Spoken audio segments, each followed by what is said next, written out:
penghasilan Loli itu berkisar di antara 50 sampai dengan 100 juta. Tapi nilai pastinya tidak tahu. Tapi nominalnya itu berkisar segitu. Tapi Fadel menjelaskan bahwa seluruh uang ini memang dititipkan oleh Laura Mezani kepada KAI. Tapi penggunaannya seluruhnya untuk keperluan dari Laura Mezani sendiri. Endorse yang diterima Loli itu atas permintaan Loli dikelola oleh AI. Tapi kalau sampai ada bahasa dia minum air keran kemudian mau makan minta dulu, enggak benar. Katanya, padahal kamu benar tidak tahu kalau dia tidak. Kamu benar bahwa dia melakukan aborsi itu video call dengan kamu, enggak. Ya, itu cukup. Nah, nanti kalau misalnya perkara NM naik, misalnya sampai dia ditahan, tentu Loli juga berpikir gitu kan. Kalau memang dia kemarin murni keterangan itu dari dia tanpa ada tekanan siapapun, ya mungkin kasusnya akan lanjut sampai persidangan. Tapi kalau ternyata dia kemarin ada tekanan dan dia berubah pikiran, masih ada waktu. Masih ya merasa dikhianati, gimana sih Om gitu ya, perasaan dia gitu. Dan dia sampai sekarang masih belum percaya, mana Rahman? Masih belum percaya bahwa apa yang terjadi ini begitu bertolak belakang dengan apa yang dia pikirkan.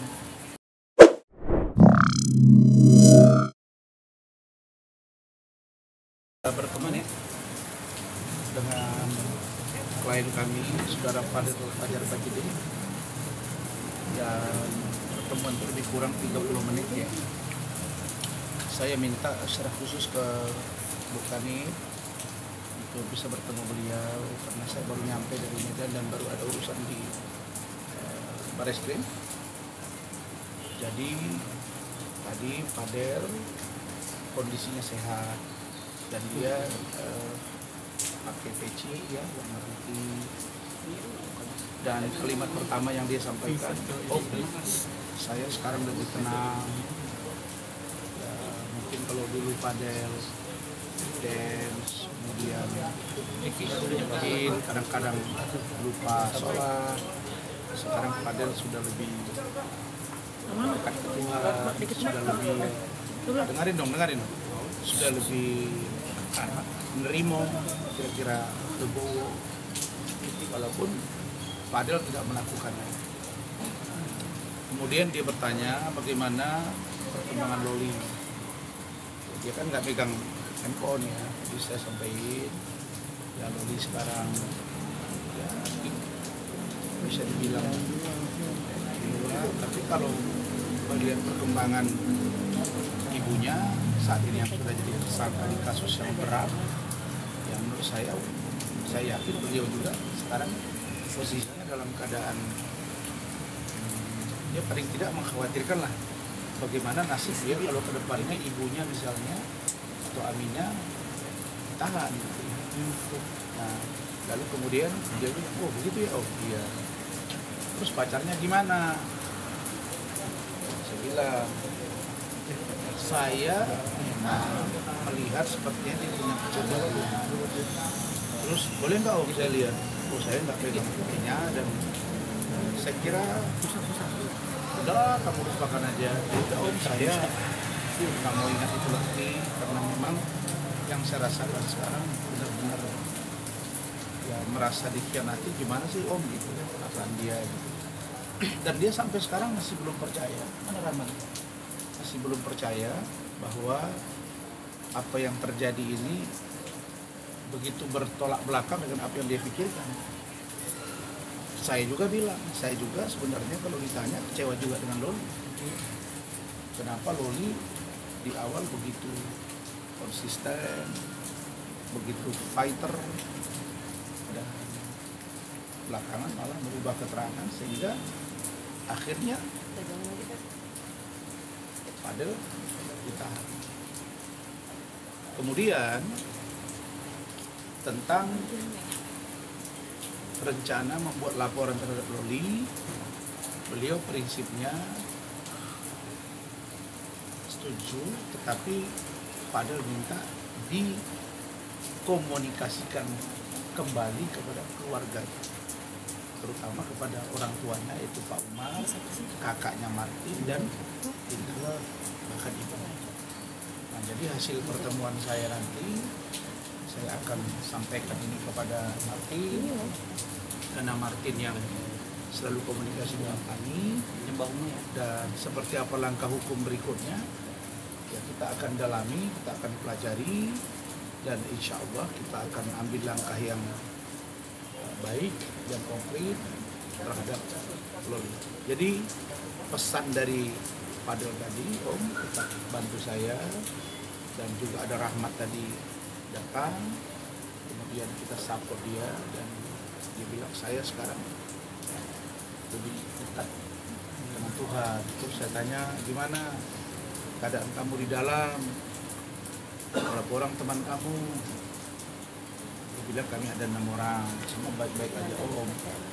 Dan Fadel kan udah pernah juga di sini ditahan, jadi tidak ada masalah, mereka baik-baik semua, tidak ada kendala, tidak ada kekerasan yang terjadi di dalam. Mudah-mudahan baik. Dan saya lihat dia malah agak gemukan gitu, agak gemuk dikit, dan mukanya lebih bersih. Begitu yang saya lihat tadi dengan Rahmat. Bang, tadi abang bilang bahwa ada dugaan dia tidak bersalah. Abang ada niat untuk praktik itu tersangkanya. Sekali lagi masalah praktik, masalah perkara khusus, itu semuanya tergantung pada orang tua. Jadi untuk finalnya kita lakukan upaya hukum pra peradilan atau dalam perkara khusus, itu sangat tergantung dari orang tua. Adapun tentang surat permohonan penangguhan penahanan itu sudah diproses dan belum dijawab oleh Kapolres. Nanti saya akan coba cross check lagi. Gitu.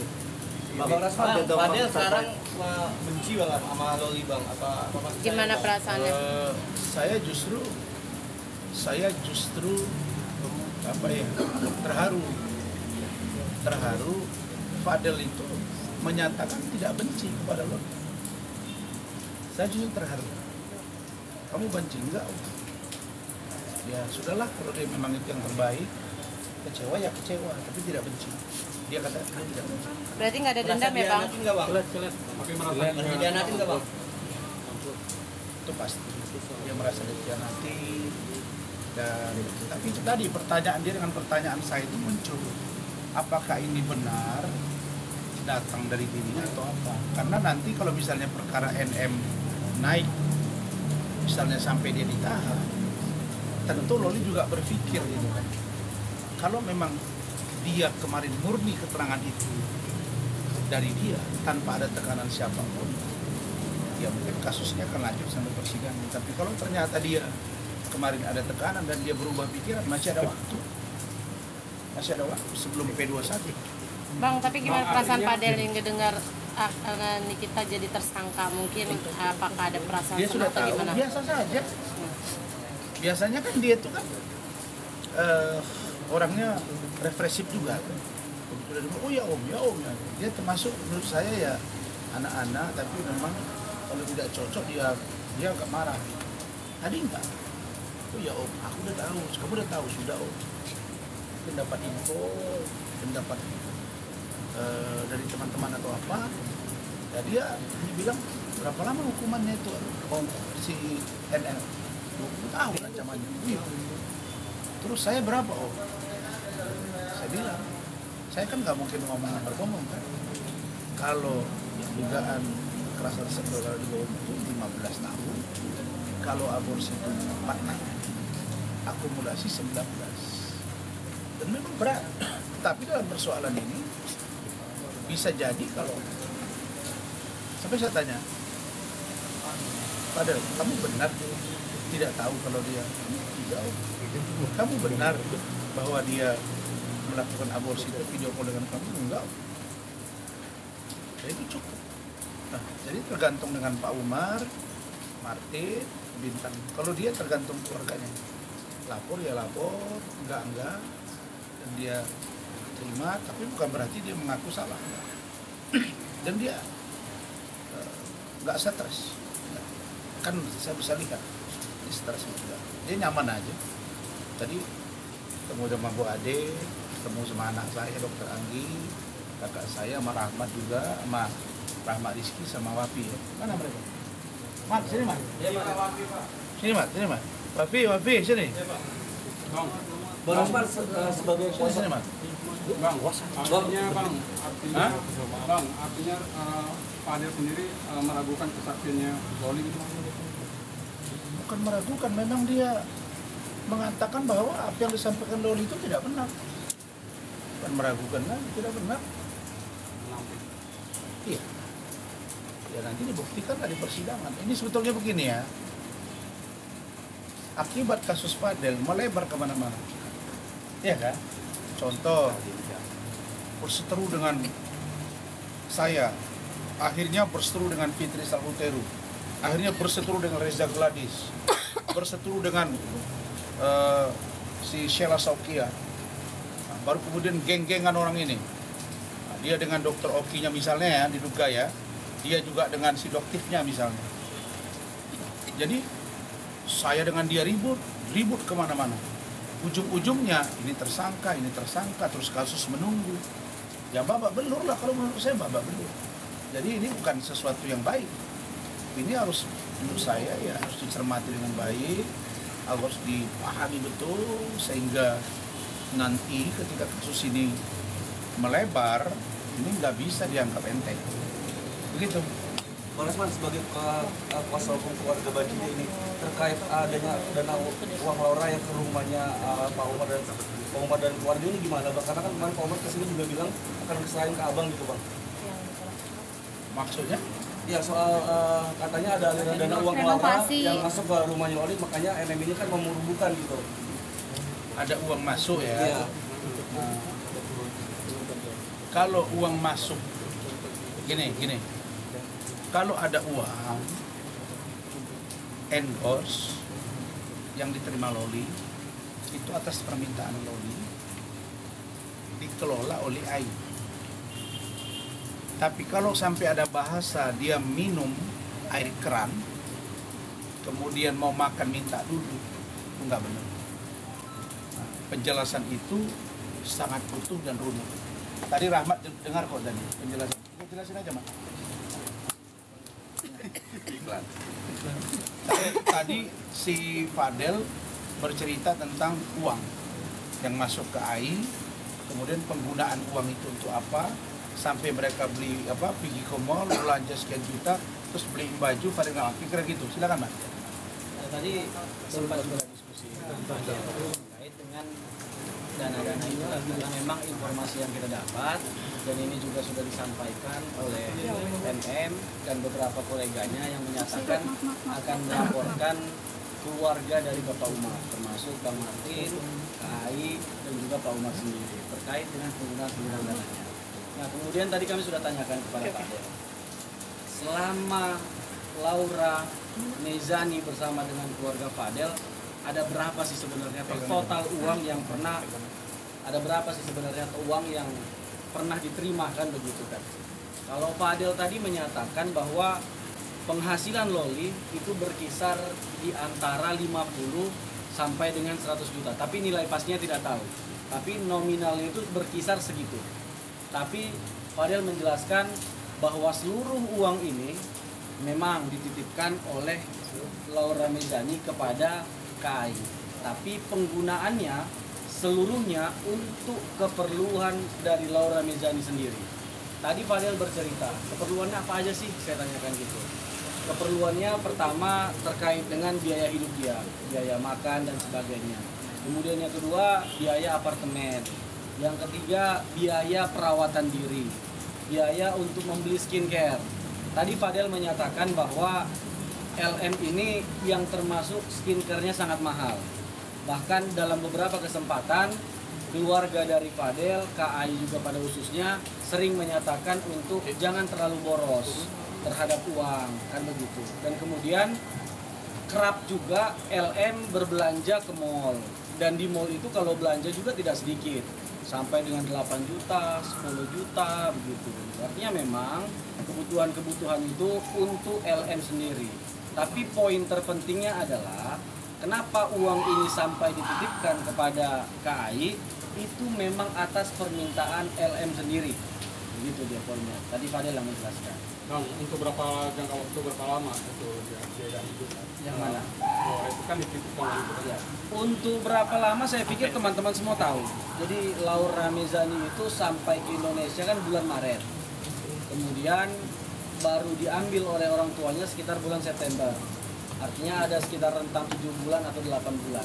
Saya pikir biaya segitu kalau tinggal di apartemen ya wajar lah dan make sense lah sebenarnya kan begitu. Karena apartemen aja informasi yang kita dapatkan di Lexington itu sekitar 6 juta satu bulannya. 6 juta kali 7 aja udah sekitar 42 juta kan begitu kan. Artinya itu ya udah habis setengah. Kemudian beberapa kali juga pernah mereka beli emas. Emas itu kan di sekitaran 5 sampai dengan 10 juta. Skincare tadi dan gitu. Artinya ya itu ke situ sih sebenarnya uangnya. Tidak ada uang yang digunakan untuk renovasi. Jadi statement-statement yang menyatakan bahwa renovasi rumah dari keluarga Fadel Bajide itu berdasarkan atau dari uang Loli, kami pikir ini adalah statement yang sesat mensesatkan. Saya pikir teman-teman jangan terhasut dan siapapun yang menyatakan itu harus bertanggung jawab, kan begitu. Ya mungkin kami akan pertimbangkan untuk laporan polisi lagi. Berapa kali Ya, tes sudah. sih untuk Gimana? pemilihan itu, Bang? Untuk pengeluaran itu sendiri ada bukti-buktinya semua. Pengeluaran yang mana? Pengeluaran kayak loli. Sekarang begini, tadi Fadel sudah ngomong, kita kan bicara hati ke hati. Del, berapa sih sebetulnya uang itu gitu kan? Nah, itu maksimal Om 50 sampai 100 juta. Saya orang yang tahu betul kalau seseorang perempuan melakukan treatment kecantikan itu 8 sampai 10 juta itu sudah biasa. Nah, kalau Loli melakukan treatment itu bisa 8 sampai 10 juta. Dan justru itu sering dinasihati oleh Ai, istrinya Martin. Kamu jangan terlalu boros. Itu satu. Yang kedua, mereka pernah belanja misalnya di PIM, Pondok Imam Mall, didamping oleh Fadel. Ditemanin maksudnya. Dan itu dia belanja bisa 8 sampai 10 juta. Nah, Fadel ini nggak pernah mau. Satu waktu dia mau belikan baju buat Fadel. Fadel nggak mau, bertengkar di situ. Di depan kasir. Bisa, Om, di bawah saya bisa tunjukin. Dan artinya kita nggak pernah mau menggunakan uang ini. Nah, ditambah lagi apartemen, belum lagi HP dan lain-lain. Jadi saya kira begini ya, kalau dilihat ministerian ya jahat itu nggak ada. Karena yang meminta itu Loli. Mungkin dia, kan sering kita dengar selama ini, bahkan dia ngomong ke saya, yang perhatiin sama Loli itu kan selama ini kan keluarga Fadel. Dia merasa terlindungi, terus dia percaya uangnya dikelola. Nah, emang apa yang salah di situ kalau itu kemauan dia? Nah, sedangkan ada tuduhan-tuduhan misalnya mengatakan rumahnya, ini ya buktikan aja. Kalau tidak terbukti nanti ya menambah masalah baru. Itu aja. Jadi yang pasti uang itu digunakan dengan sebaik-baiknya sesuai dengan kemauan. Tapi yang namanya minum air keran, mau makan minta dulu duitnya baru dikasih, itu nggak ada. Nggak ada. Pak Selamat, itu berarti uangnya ada berapa ratus juta sebenarnya yang sudah masuk dan sudah keluar. Apa itu? Uang dari Loli, endorsan Loli. Kan berapa? sudah dibilang tadi, 50 sampai 100 juta. Cuma segitu doang. Iya, Berapa kali Artinya tanpa? berapa kali? 50, kita mana tanya sampai detailnya. 50 sampai 100 juta. Ya, itu kan minta. Uang itu tidak ada digunakan ke rumah orang tuanya pada. Bang, itu clear. pemberiannya itu atau penitapannya itu berupa uang cash atau transfer? Kita nggak tahu lah, namanya endorse kan bisa saja transfer. Berapa kali endorsan Bang selama Ya kita mana tahu lah, itu terlalu detail lah itu pertanyaan kalian. Mana kita tahu? Bang, tadi kan juga ketemu sama Fadil di atas, Bang, surat dan segala macam. Ini Ramadan tanpa keluarga gimana, Bang? Apa? Ramadan tanpa keluarga sekarang berposisi di atas. Baik dia. Sempat ada keluhan nggak, Bang? Enggak.